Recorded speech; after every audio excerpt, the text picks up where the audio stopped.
கிட்ட கேட்டேன் எத்தனை அணிகள் இந்த கபடி போட்டியிலே பங்கு பெறுகிறது என்று. அவர் ஆண்கள் அணிகள் 30 அணி இங்கே இந்த போட்டிகளிலே கலந்து கொண்டிருக்கிறது. அதே போல பெண்கள் 30 அணிகளிலே இருக்கக்கூடிய பெண்கள் இங்கே 30 அணிகளாக இந்த போட்டிகளிலே கலந்து கொண்டிருக்கிறார்கள் என்று தெரிவித்தார்.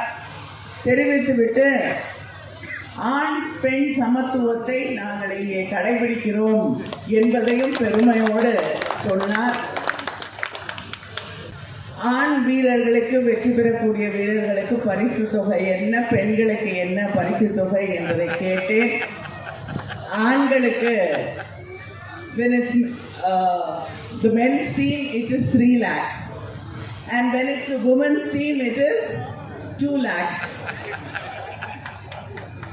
So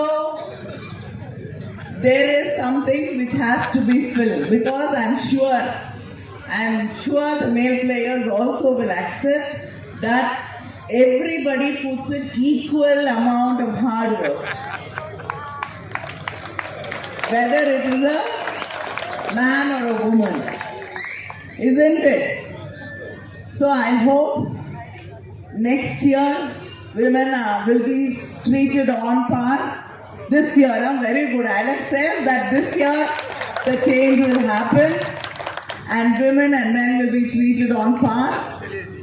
Yeah. So I thank them for doing that this year itself. I thought they'll do it from next year. They've promised to do it this year. Because it's, in India, in a country like India, it's just not easy being a sports person, because our parents want us to either do medicine or engineering and go to colleges. Yes? Pardon? 3 lakhs. Now they're making it equal this time. They made it equal this time.